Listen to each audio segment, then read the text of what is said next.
The butterfly kick is the first trick that I learned when I started doing tricking, and probably the only trick that I can do quite cleanly. This move comes from Wushu, so if you want to see it done with proper technique, go watch some Wushu athletes. I will be using the Unreal Engine 5 character that you can find on the welcome screen in Cascadeur, and make sure that you are not overwriting the original file, so save the scene somewhere else. And for the blocking part, I will be showing the reference on the right side of the screen. The first pose is a relaxed neutral stance. The arms are by the side of the body and rotated in a more natural way. And I raise the shoulders a bit. Then to prepare for the jump, the character steps back with the left leg into a lunge pose, while the arms are winding up by twisting to the right. The left arm is above the head, the right arm is straight and pretty much parallel with the body, while the head is still looking forward.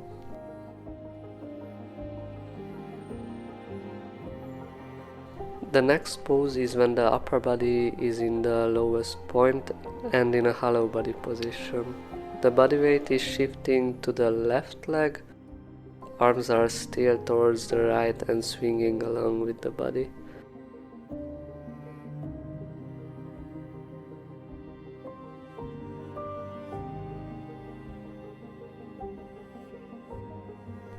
I will create a new pose when the right leg is just about to leave the ground to start kicking upwards.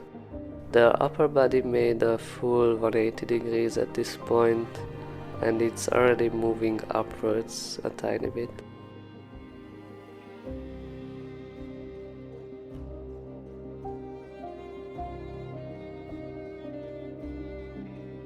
In the last pose before the character leaves the ground, he is standing on his toes.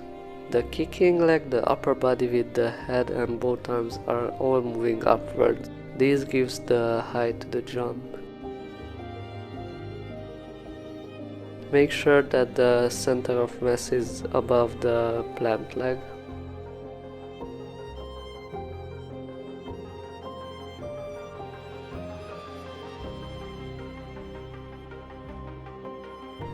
At the apex of the jump is when the character has both legs up in a straddle position, arms are straight back to the side.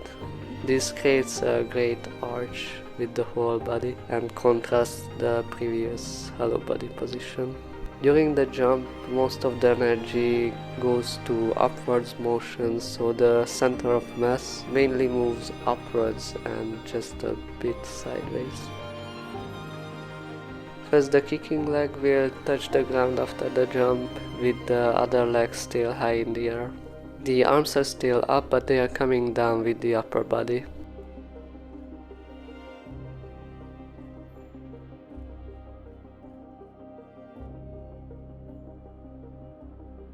It's important where you place this pose, because this will determine the distance of the jump.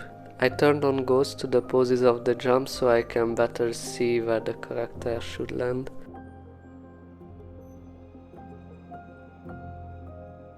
And the next keyframe, the other leg is also on the ground, almost in line with the first one.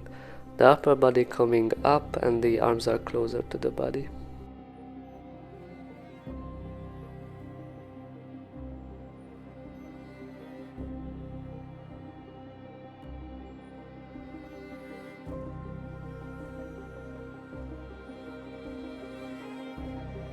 And the next pose is when the character is standing up, but the most weight is still on the front foot as the character is leaning forward.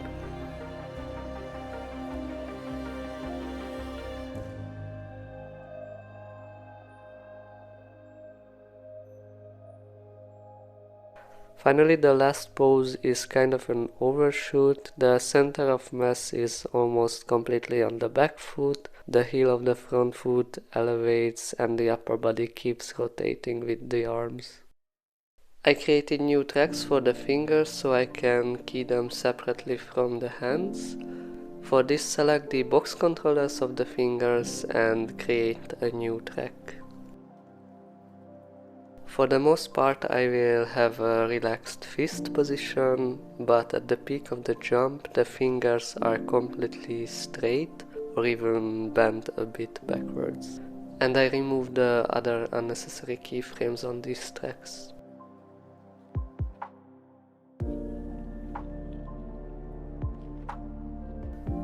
Then I went over each key pose and cleaned them up to better match the reference, and I used both auto posing and point controller mode. Make sure to check each pose from different angles, but if you have done the blocking more accurately, you won't need to do this step.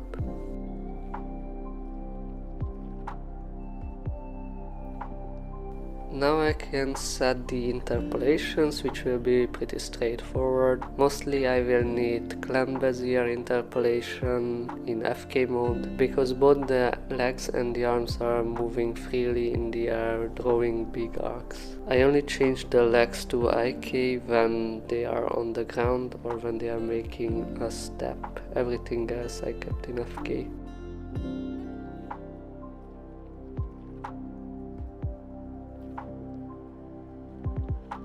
The first step feels really floaty, so I added a breakdown, created a new keyframe, and with the twin machine I pushed it towards the previous pose, then manually placed the toes on the ground and raised the heel, so it will change the timing of the step.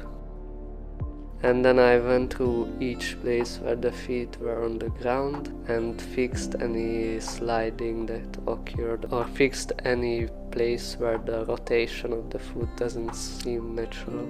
In some places I found linear interpolation works better to prevent the foot going underground or prevent foot sliding.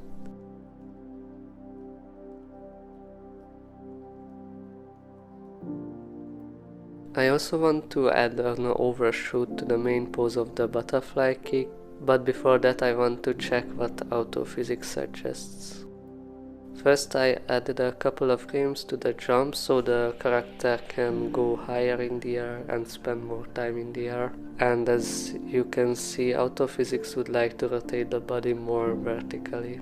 Instead of messing with the poses before the jump, I will set the controller to follow the rotation of the original pose. Select the interval of the jump and make sure that your changes will apply on the selected interval.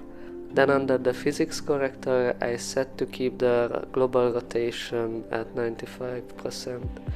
I first only applied the physics correction to the keyframes because I don't want to have fixed interval just yet. And now I will add a new keyframe just 2 frames after the peak of the jump. With the twin machine I pushed the pose closer to the previous pose, and then I pushed even further using the forward inertia. Then checked autophysics again, and since it looked good enough I applied it with fixed interpolation. The whole animation took around 3 hours to make. Thank you if you watched the video this far, and I hope you could get something out of it. And let me know how you like this format. Good luck with your animations.